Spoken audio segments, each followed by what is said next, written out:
Welcome to அம்மா வீட்டு சமையலில் இன்றைக்கி நூல்கோல் வச்சு குடமிளகாய் பச்சை பட்டாணி எல்லாம் சேர்த்து ஒரு கிரேவி பார்க்கலாம். இது சப்பாத்தி புலாவ் ரைஸ் இது கூடலாம் வச்சு சாப்பிட்லாம். ஒரு 1/2 கிலோ நூல்கோல் எடுத்திருக்கேன்.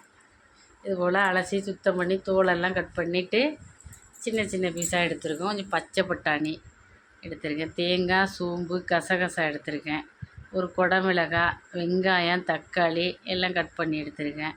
நூல்கோலை இந்த மாதிரி கட் பண்ணி எடுத்துட்டு குக்கரில் தண்ணியை வச்சு அதோட கூட இந்த நூல்கோலை சேர்த்துடுவோம். எடுத்து வச்சுருக்க பச்சை பட்டாணி இப்போ இது கூட சேர்த்துக்கிறேன். சேர்த்து குக்கரை ஒரு மூடி போட்டு ஒரு 3 விசில் இல்லது 4 விசில் வச்சு எடுத்துக்குவோம். நல்லா நூல்கோல் வெந்து வரணும். அதனால் நல்லாவே வேக வச்சுக்கிடுவோம். ஒரு மிக்சி சாறை எடுத்து கொஞ்சமாக கசகசா தேங்காய் சோம்பு எல்லாத்தையும் இது போல் சேர்த்துக்கிடுவோம். சேர்த்து கொஞ்சமாக தண்ணி விட்டு இதை நல்லா அரைச்சி எடுத்துக்குவோம். கொஞ்சமாக பொட்டுக்கல்லையும் சேர்த்துக்கிறேன். 1 ஸ்பூனு சேர்த்துக்கிட்டால் போதும், ரொம்பலாம் சேர்க்க வேண்டாம். இதை நல்லா ஒரு பேஸ்ட்டாக அரைச்சி எடுத்துக்குவோம்.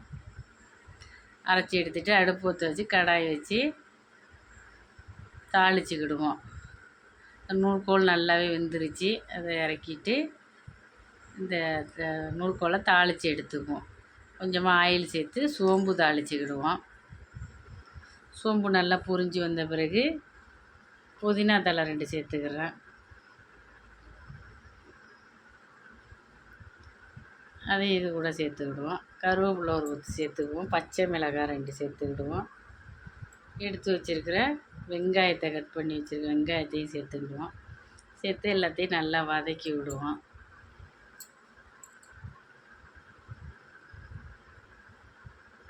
கருவேப்பிலையை சேர்த்துக்கலாம். எல்லாத்தையும் சேர்த்து நல்லா கலந்து விடுவோம்.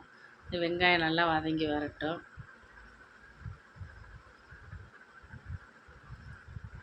இஞ்சி பூண்டு பேஸ்ட்டு 1 ஸ்பூனு சேர்த்துக்கிடுவோம்.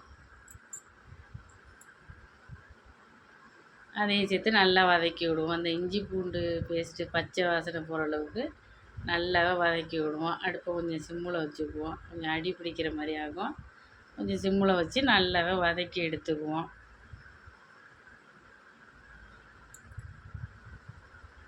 எடுத்து வச்சுருக்கேன். ஒரு தக்காளியை கட் பண்ணி வச்சுருக்கேன். அதையும் இப்போ இது கூட நான் சேர்த்துக்கிட்டேன். சேர்த்து இந்த தக்காளி எல்லாத்தையும் வதக்கி விடுவோம். ஒரு குடமிளகாயை கட் பண்ணி வச்சுருக்கேன். இப்போ அதையும் இது கூட நான் சேர்த்துக்கிறேன். குடமிளகாயெல்லாம் ஒரு 3/4 பாகம் வெந்தால் போதும், ரொம்பலாம் வேக வேண்டாம். இந்த குடமிளகாயை இப்போ சேர்த்துக்கிடுவோம். இந்த மாதிரி சின்ன சின்ன பீஸாக கட் பண்ணி ஒரு குடமிளகாயை சேர்த்துருக்கேன். நல்லா இது ஒரு 2 நிமிஷம் நல்லாவே வதக்கி எடுத்துக்குவோம்.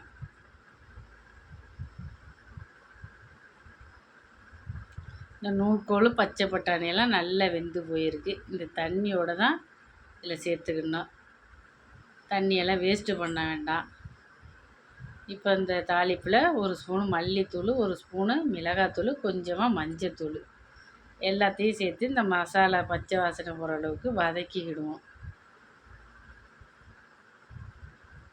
நல்லா வதக்கிட்டு இந்த நூல்கோல் பச்சை பட்டாணி அந்த தண்ணி வேக வச்ச தண்ணி எல்லாத்தையும் இப்போ இது கூட நான் சேர்த்துக்கிறேன். தண்ணியெல்லாம் கீழே கொட்டிட வேணாம். இது போல் குருமாவில் சேர்த்துக்கிட்டோம்னா இந்த கிரேவியில் சேர்த்துக்கிட்டோம்னா நல்லாயிருக்கும். சுகர் பேஷண்ட்டுக்கு இந்த நூல்கோல்லாம் ரொம்ப நல்லது. வாரத்தில் 2 முறை நூல்கோலெல்லாம் சாப்பிட்லாம். உடம்புக்கு அவ்வளோ நல்லது. இதுக்கு தேவையான உப்பு சேர்த்துக்கிடுவோம். இந்த கிரேவிக்கு தேவையான உப்பையும் சேர்த்துக்கிறேன்.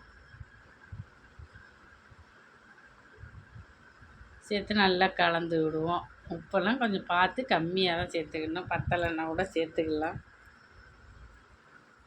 இது நல்ல சுகருக்கு ரொம்ப நல்ல ஒரு வெஜிடபிள் இது. இது எல்லோரும் எடுத்துக்கலாம். நல்லா கலந்து விடுவோம். இந்த மசாலா பச்சை வாசனை எல்லாம் போகட்டும். நல்லா அடி பிடிக்காமல் அப்பப்போ கலந்து விடுவோம்.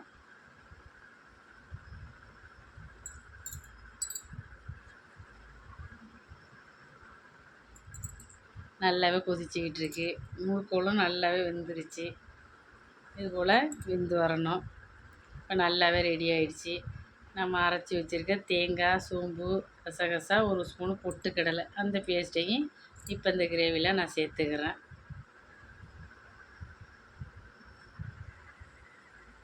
சேர்த்து அதையும் நல்லா ஒரு 2 நிமிஷம் கலந்து விட்டால் போதும்.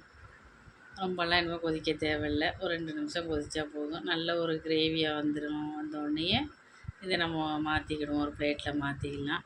இது புலாவ் ரைஸு கூட வச்சு சாப்பிடவும் நல்லாயிருக்கும். சப்பாத்தி கூட வச்சு சாப்பிட்டா ரொம்பவே டேஸ்ட்டாக இருக்கும். இது போல் செஞ்சு சாப்பிட்லாம் எல்லோரும். உப்பு, காரம் எல்லாமே இந்த இடத்துல பார்த்துக்கலாம். உப்பு பத்தலைனா கொஞ்சம் போட்டுக்கலாம்.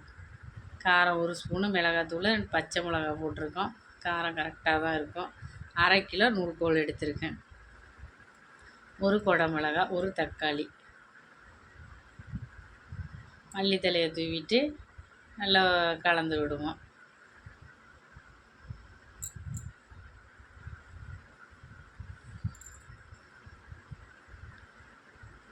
இப்போ நல்லாவே ரெடி ஆயிடுச்சு.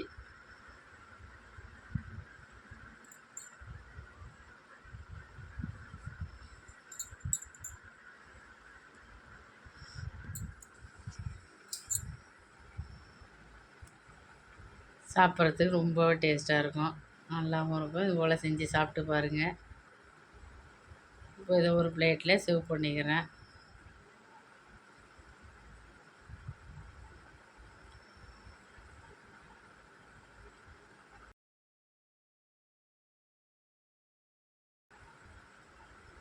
இந்த வீடியோ பிடிச்சிருந்தா சப்ஸ்கிரைப் பண்ணுங்கள், ஒரு லைக் பண்ணுங்கள். தேங்க்யூ.